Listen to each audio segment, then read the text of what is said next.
Hello, everyone. Welcome to another episode of West Coast Gridiron. I'm your host, Coach Freeman, and today I'm kind of taking it back to the roots because I was looking at some different things and kind of just reflecting and sat back and said, you know what? I haven't done just a football 101 basic kind of thing. I've done a lot of stuff on offense, done some things on defense, done some things on special teams, but I haven't done like a football 101 kind of explanation of just football in general. So I'm going to dive into, so whether you're new to the sport or just looking for a clearer picture of what's going on every Friday, Saturday, or Sunday, then today we're diving into the fundamentals of offensive football, from basic rules to roles, formations, personnel, and strategy. So by the end of this episode, you should have a confident understanding of the basics of how offensive football works, what each player does, why formations matter, and how teams advance the ball down the field. Let's go ahead and jump into it.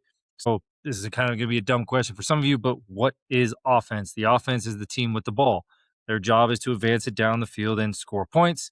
They do this through a combination of runs and passes using strategy and formation to outmaneuver the defense. Every offensive play starts with a snap. Whether the center hikes the ball to the quarterback or whether he snaps it from under center, shotgun, or pistol, we'll go through each of those. As the player usually leads the offense and makes a decision on each play would be your quarterback. On offense, each player has a role. So looking at this diagram right here, now, again, this is kind of jumping ahead a little bit, but we're going to go through offensive personnel and positions here. So we got our quarterback right here. He's labeled QB.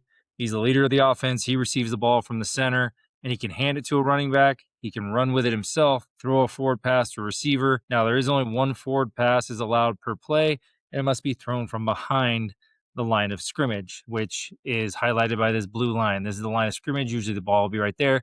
And there's what's called a neutral zone, which is going to be approximately like, it kind of depends. Like, you kind of look at like anywhere between like a total of a yard. So if the ball is here, it'd be like 1 to 2, 1.5 feet that way, 1.5 feet that way is kind of your neutral zone. That's why like the defensive line, which we'll go over next time, is kind of just behind the ball. They can't cross the tip of the ball, and neither can the offense cross the tip of the ball either. So they can't be in front of the ball. The offense must be behind the ball, and the defense must be behind the ball on the other side. That kind of creates that line of scrimmage and that neutral zone. Then you got your offensive linemen. They're outlined in black here. The T stand for tackles, the G stands for guards, and the C stands for center. The center is the one who we talked about earlier, snaps the ball. You have 2 guards, 2 tackles. What's their job? Their job is to protect the QB and open up lanes for the running plays or running backs. And I did miss one part. The QB, obviously, they can throw the ball to the receiver, but there's also what they call screens. Those are passes that are thrown behind the line of scrimmage, which could then either turn into a wide receiver screen where they catch it and run, or later on could turn into kind of a trickery play where it could turn into a double pass where you could throw it to the running back behind the line. He could throw it. He could throw it to the receiver. He could catch behind the line and throw it. So there's also some things called screens as well. Offensive line is one of the few positions, it's the only position where they don't get to see the ball. Their back is to everything, and their job is to do nothing but protect. Think about basketball, everyone's eyes on the ball. Think about baseball, everyone's eyes on the ball. Soccer, everyone's eyes on the ball. Hockey, everyone's eyes on the ball. Where you're in football, you don't want your linemen to see the ball. You want them to block and protect. They never get to see the ball. And can they get the ball? Yeah, there's ways in high school and college and in the pros for them to get the ball. NFL, you have to report as eligible. College, I believe they report, but there's some formations and some things you can do there. And then in high school, it gets very difficult because of numbers wise. You can't just pull them out there at a receiver. You have to throw it behind the line. You can hand it off to them. It's a little bit more difficult to get linemen the ball in high school than it is in college and the NFL. Now, granted, they get to know about it because they get to have to report it, and it's certain formations, but still you can get them the ball if you want. And then behind the quarterback are running backs. You got a halfback. Now, again, this would be your true running back back here. I have them labeled as a T for tailback, but back in the day, it was an H-back or a halfback. That was your primary runner. And then your fullback was a guy who blocks and sometimes runs. So this would technically be your halfback. So let's just take him and move him out to the wing. So in a traditional I formation, this would be your fullback. This would be your halfback. And to just kind of give you the correct letters, we'll move him out for right now. So that would be your fullback. More often than not, he's going to block for your H-back. Maybe now again, he gets to run a little dive or a little trap play. But more often than not, he's going to block for the tailback. Those were the old 2. Now, again, you're going to see different letters and different things depending on what system, whatever you're brought into. I mean, sometimes This is a T, sometimes it's an A, sometimes it's an H, sometimes it's an F, sometimes it's an HB. So again, all those things basically mean some version of someone who's going to run the ball, whether it's a tailback, halfback, fullback, wingback, ace back. They're all going to be that. And then you have receivers. Because this is a different type of personnel, receivers are going to be usually line up a little bit wider to catch the ball. I have him labeled as a tight end, but normally your wide receivers are going to be labeled like that to make it easy. That would be a wide receiver. Again, we'll go over personnel in a second. This is 32 personnel, which we'll see what that means in a second. But a wide receiver is going to line up wide. If you were going to do 2 wide receivers, you have something like that. And then again, the more and more wide receivers you add, the more and more it opens up, which today's game, you see a lot of kind of this formation, kind of like a base formation for everybody. So that's basically what you see now. So you have 4 wide receivers or slots. Some of these guys could be tight ends, could be more along the lines of this look where a tight end's on the inside. You have a true wide receiver out here. So again, different looks, different versions for everything. Now, and again, this is the same thing. Sometimes this is an X, sometimes this is a Y, sometimes this is a Z. Depends on if you're West Coast, double wing, single wing, if you're double tight, or like if you're us in high school, we go left and right. So we have a left and right receiver. So it's just L and R. So some have F and B, field and boundary, field receiver, boundary receiver. So again, but in general, the positions widen out from the offensive line. Those are going to be your wide receivers as far as being far away from the line. Now, your tight ends are basically similar to your fullbacks. They're going to be like hybrids. So they're going to be players that block and catch. So, and they are highly valuable, and you see them getting used more and more in today's game and things of that nature. But yeah, tight ends are very similar to your fullbacks, is that they are hybrid guys. So your tight ends can line up on the line like this in a double type formation where you have 2 of them. They can line up wide. They could line up again at like what we call a sniffer position or a wing position. So this would be more of like a sniffer. This would be more of a wing. So you could also have an overload look, things of that nature too, where you could have a tackle over. Again, you could play games, and we'll get into some of these nuances, but you could have something that looks like this. You could have something in general that looks like that. So you have 2 eligible tight ends, but you have a tackle over scenario as well. So again, there's different things you can do with those tight ends, but you can line up anywhere on the line. You could line them up off the line. You could line them up off the line in some kind of inverted formation there. They could be off the line there. You could still have them on the line if you wanted and have them in some kind of version there. So again, little different things. Tight ends pretty much go everywhere. They're hybrid players. They block, they catch, they go in motion. They do a little bit of everything. Who are your eligible receivers? Only certain players, usually receivers and backs and tight ends, are eligible to catch a forward pass. We talked about a little bit. Linemen aren't allowed to be thrown to unless, like I said, if they report at the high school or at the college or NFL level. And then you have to come up with some pretty good trickery to get them the ball in high school, whether it's some kind of handoff, whether it's some kind of back screen where you throw the ball behind them. It's got to be something, again, and the reason is why would you want to get them the ball? I mean, obviously, depending on, we had some scenarios where we were just trying to be nice to our seniors and get them a little something. So we figured out a way to hand the ball off a couple times, and we figured out a way how to do what we call a throwback screen. So we figured out some things like that to get them the ball. So again, only certain players, your wide receivers, and technically your quarterback can catch it too. You can do throw it back to your quarterback. So you could throw it out to a tailback, or you could throw it out to a wide receiver. And like we were talking about with the screen. So for example, if this is a wide receiver here and he throws the ball behind the line of scrimmage, so behind this blue line, he throws it back here, he catches it, and the quarterback just takes off.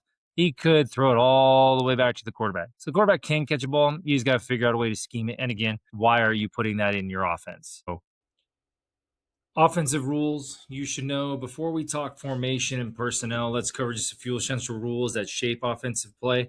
Kind of over a little bit, but the line of scrimmage and formation rules. Offense has to have at least 7 players on the line of scrimmage before the snap. So right here, you can see I got 7 on the line of scrimmage. That means they have to be kind of in line with the back. The best thing you can say is it's a funky way of saying it. It's like the back tip of the ball, because again, the offense can't be in front of the ball, just like the defense can't be over the ball. So they have to be like on the back tip of the ball. They can't cross that back tip, and they have to be in line with each other as a 7. So that line of scrimmage is that imaginary line, an imaginary blue line right here, the line of scrimmage, or LOS as we put it. So the offense has got to have 7 players on that line of scrimmage. Now, let's just say these guys are widened out. Let's take these 2, make them receivers. So you can't have all of them on the line, because now you got 9. So what would happen is in like a basic spread formation, or you know what, let's go a little bit of a like an ace formation. So let's say we went like tight end left or pro left. So tight end's on the ball. Well, now the H has to be off the ball, and this tight end has to be off the ball because now you got 1, 2, 3, 4, 5, 6, 7. So you got your 7 on the ball, and you got your 2 off the ball, your 2 slots or tight end or however you want to put it. So you can't have, if you do have him on the ball or on the line here, that means he cannot go out for a pass. So, and another thing is if you have too many, you have 5 in the backfield, that is an illegal formation. You got to have a minimum of 7 on the line of scrimmage at all times. Can you have more? You could, but then you eliminate, receivers and things of that nature. I mean, you could do anything regarding to something like this if you wanted to, but then again, he's covered up. Technically, he's not supposed to go. So your eligible receivers be 1, 2, 3, and 4. And then your quarterback, if you somehow figured out a way to do something funky with him, will be 5. Most people don't do anything like this. Most people do not, because again, they want to make sure they have as many eligible receivers as possible. So that's not a very common formation you'll see where they cover up players. You're going to see something more along the lines of, again, where you're going to see like maybe like a wing and a sniffer, something like that. So then again, they have all 3 of these people eligible, or maybe he's on the other side as another sniffer backed off, or as a single wing receiver out here. So again, things of that nature, they're going to play around with that to make sure that they have the most amount of weapons as possible. Forward pass rules, you can only have 1 forward pass is allowed per play. Otherwise, you got to do like what's called a lateral, where you lateral it back. So if, for example, he went out for a pass, quarterback threw it to him, you can't advance it any more forward. But if he went out here, well, then the tight end could lateral it backwards, also known as like a hook and ladder or a button hook and toss, different things of that nature. So, but you can't do 2 forward passes. Now, you could also do something if he were to be widened out. Quarterback could throw it backwards behind the line of scrimmage to the tight end. So again, he's got to make sure it's behind him. So here, again, I know it's kind of a straight line, but it is behind him. So he could throw it there. And then let's say if he was another wide receiver here, then you could do a double pass. And then he could catch it and release it and throw it out there because the ball's thrown behind him, behind the line of scrimmage. He can then throw it to any kind of other extra route that you have. So again, it cannot be a forward pass. So if he were to throw it, and if he were to throw it here and he had to step up and catch it, that'd be a forward pass. He could no longer throw it. He could lateral it and things like that, but he wouldn't be able to throw it. It would have to be a pass that goes behind him, so then he could throw it. So again, only 1 forward pass per play, just to make it, complicated but not complicated all at the same time. So it must be thrown from behind the line of scrimmage. Advancing the ball, the offense moves the ball by running with it, throwing it, or combining both, like we had talked about. Like you could do a toss pass. You also have screens, tunnel screens, spot screens, jailbreak screens, running back screens. So, and you get 4 downs to gain 10 yards. If they succeed, then you're awarded another set of downs. So, for example, here we're on the 20. The offense would have to break the line of the 30 to get another 4 downs. If they don't do that, then the ball goes to the defensive side or goes to the other team, and then they get to be on offense. Now, of course, most teams punt on 4th down. You can go for it and things of that nature. So, again, you can make certain decisions based on the strategy of the game if you're going to go for it or if you're going to punt or things like that. So, what is personnel? What are personnel groupings? Well, personnel groupings and personnel, this number up here, 32, 3 represents the number of backs, 2 represents the number of tight ends. So this is what we would call 32 personnel. You have 3 backs, 2 tight ends. And we could go all the way down the line. 31 personnel, 3 backs, 1 tight end, 1 wide receiver. So the first number tells you the backs. The second number tells you the tight ends. You could then go 22 personnel, 2 backs, 2 tight ends, 1 wide receiver. You could also go 21 personnel, which again, this is more along the lines of what you would call your traditional I formation, traditional old school football, 2 backs, 1 tight end. Then you got your 20 personnel, 2 backs, no tight end. You see that a little bit more nowadays. I mean, you don't really see it where the quarterback's under center, but you do see it more than you see the 21s and 22s. You see 21s and 22s on short yardage and goal line now. 13 personnel, 1 back, 3 tight ends. Again, you see this more, I would say, in the college and pros because they're able to recruit the amount of tight ends. They're able to kind of game plan for that. High school, you're lucky if you have 1 tight end. we try to make sure we have at least one tight end. But again, you're lucky if you have one tight end, much less, two or three. So one back, three tight ends, 12 personnel, one back, two tight ends. You see this a little bit more often, maybe not again under center. Under center is kind of gone. It's kind of a dying art. And then 11 personnel, you see this a little bit more, one back, one tight end. And again, the tight end doesn't always have to be there. This is just personnel groupings. Tight end could be out there. Tight end could be out here. Again, the tight end could be anywhere. This is just telling you what personnel you have, one back, one tight end, so on and so forth. And then 10 personnel, which is what you see a lot of, especially at the high school and even the college ranks. You see a lot of 10 personnel, which would be one back, no tight end. And then you see your occasional empty, which is no back at all and no tight end, which you could see. And there could be a tight end bodies in here. But when you consider empty, it's going to be 5 wide, maybe a tailback. If you're going to motion him in and move him around, maybe you have a tailback in there. But for the most part, that's going to be your personnel grouping is going to be no back, no tight end. So what are formations? So formations is how the offense lines up before the snap. Every formation kind of tells you something about what the offense might do, whether it's run, pass, or surprise you. Formations help the offense create spacing and matchups. Different alignments force the defense to adjust how they line up and defend. So we're going to kind of run through some of the more popular ones just to kind of give you an idea. So we have I right, quarterback under center, fullback, tailback. Okay, that's one of your more traditional ones. And again, one tight end. Usually, sometimes you could have no tight end. Sometimes you'd have one tight end. So that's one of your more basic formations that you'll see. Now, there can be tweaks to this. You can have an offset eye where you kind of move the tailback or the fullback either to or away from the tight end or away from the strength. Again, trying to gain leverage on the defense.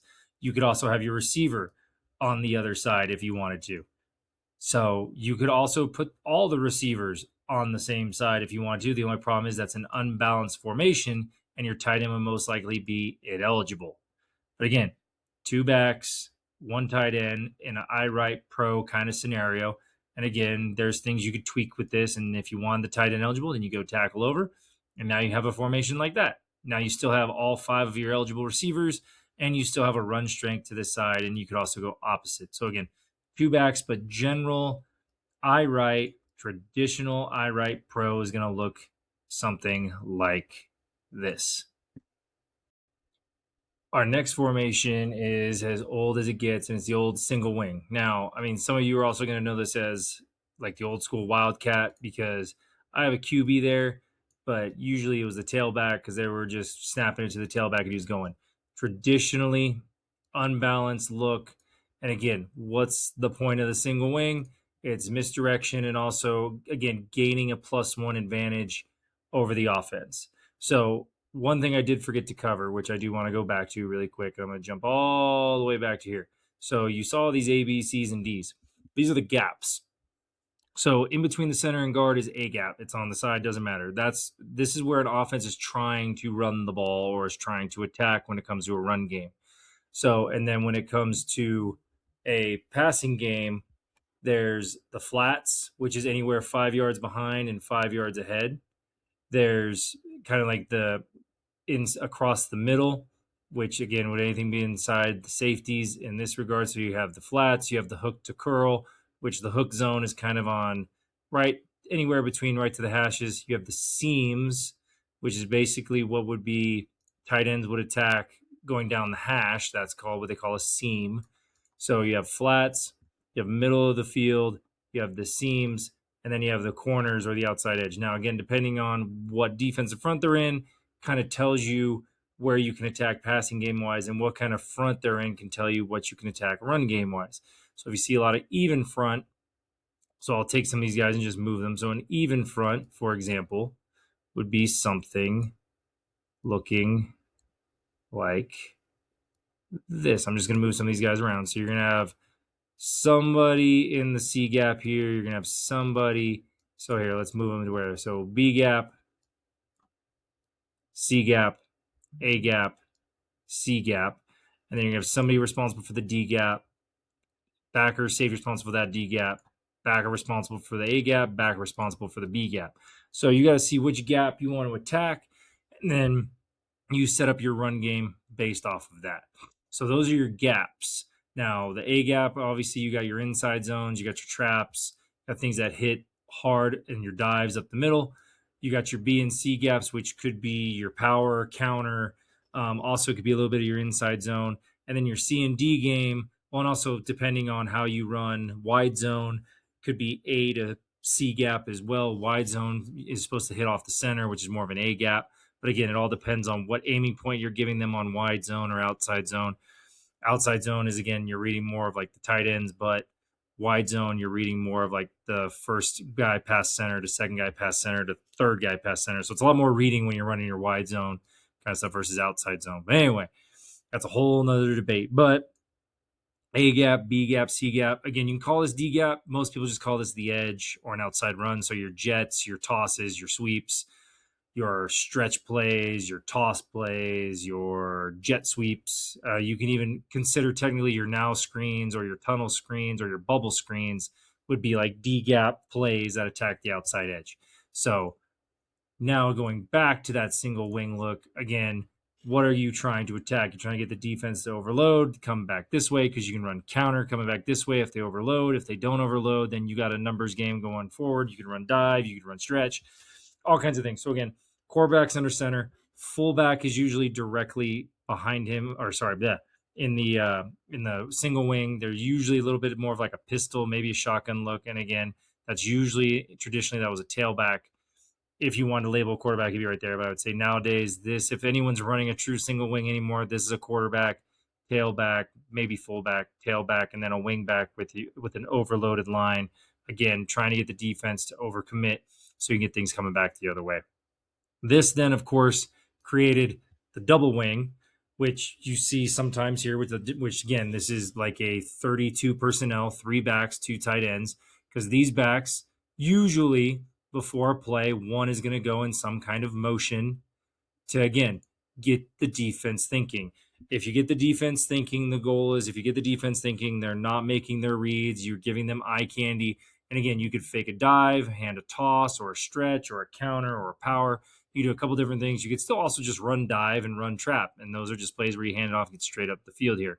So again, there's your double wing simple formation. And again, a trap play is releasing, and we'll get more into those a little bit later on. But again, you have a balanced formation, and the goal is to get the defense to overcommit one way or the other by bringing some eye candy, maybe bringing some motion and misdirection.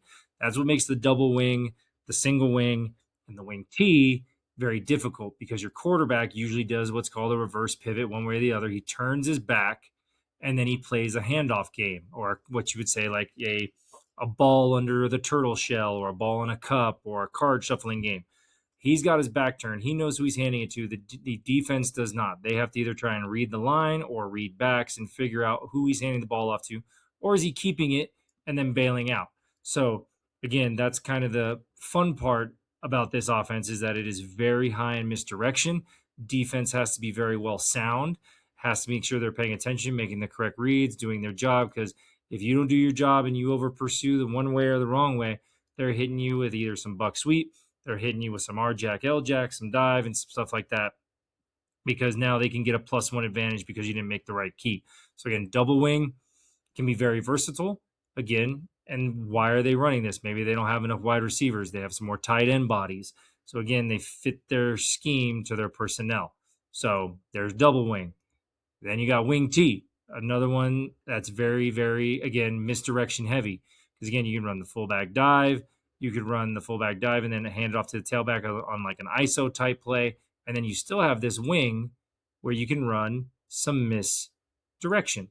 So you still have some ways where you can play some games.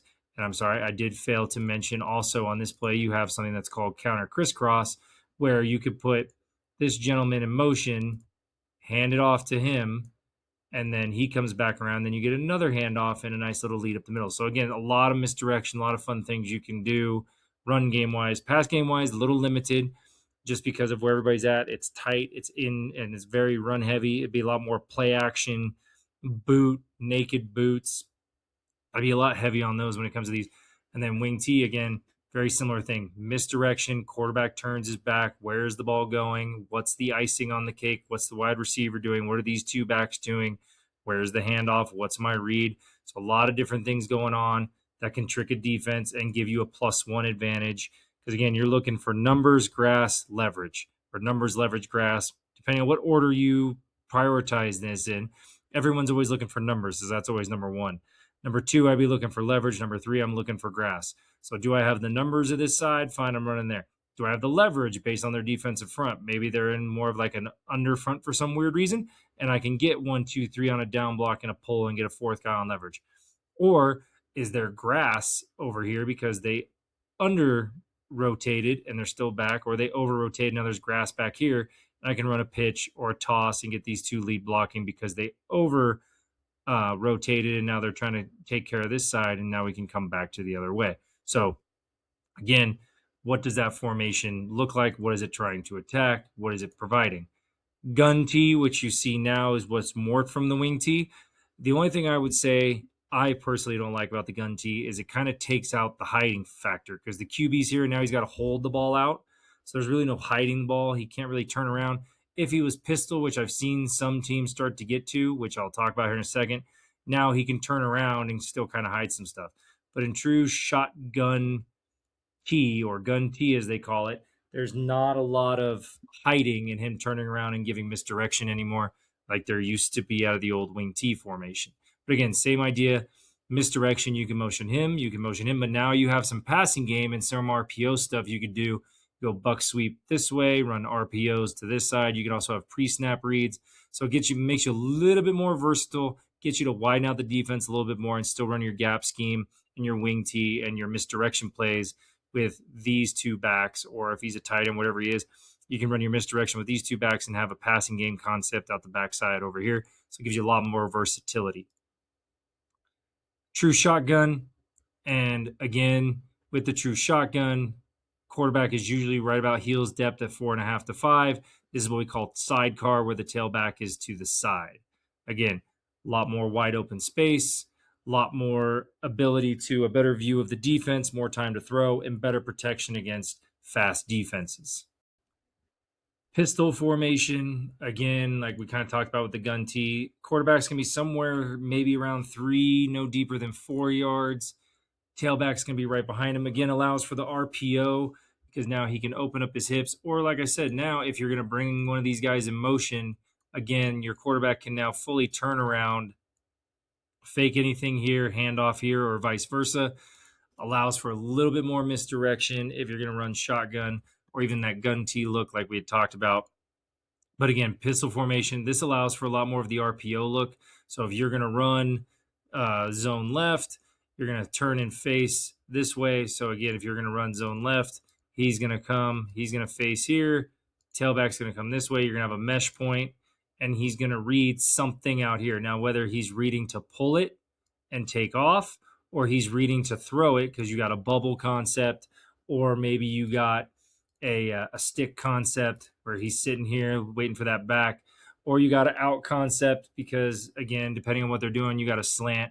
Ooh, it's a very ugly looking arrow, but you got a slant concept with an arrow route on your RPO, or a glance route, depending on what you want to do there. So again, little different things that you can do to play with and see what you're reading. But again, pistol, a little bit of a hybrid. QB's closer in the line in the shotgun. Running back is behind him.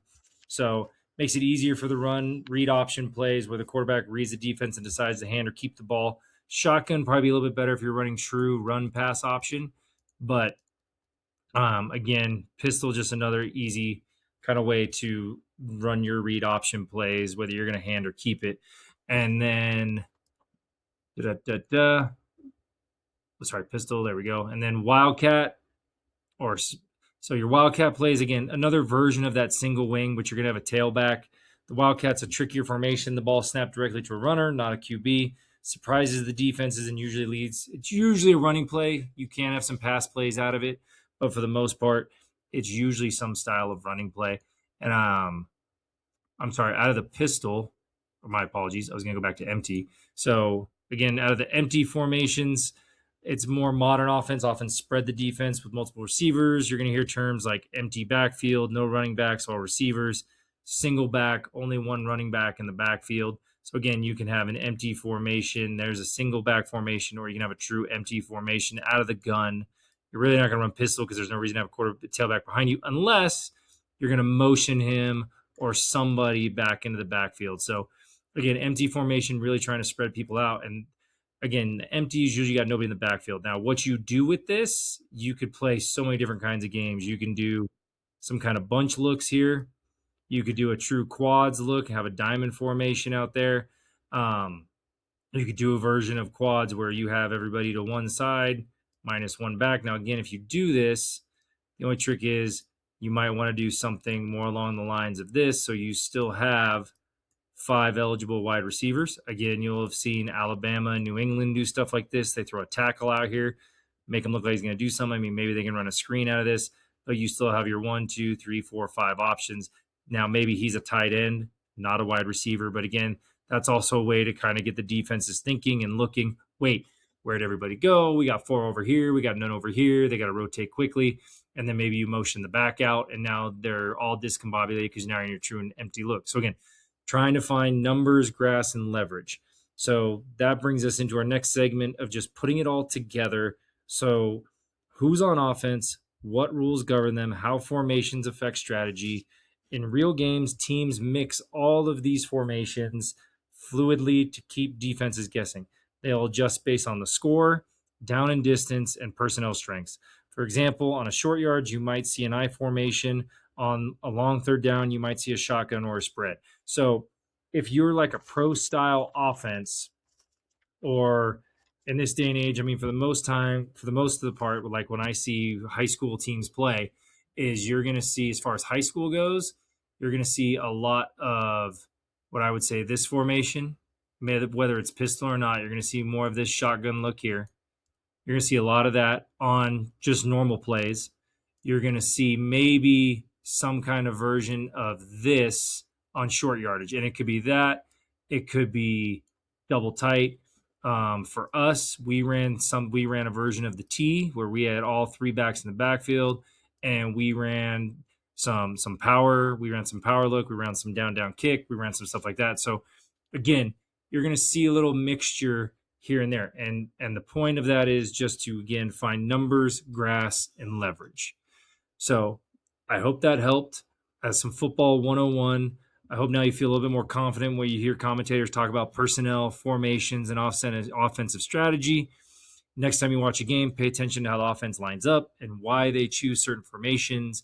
It adds a whole new layer of enjoyment to the game. Thank you so much for listening. This has been Coach Freeman. Thank you for listening to West Coast Gridiron. Remember, give effort, execution, and discipline. Have a great day.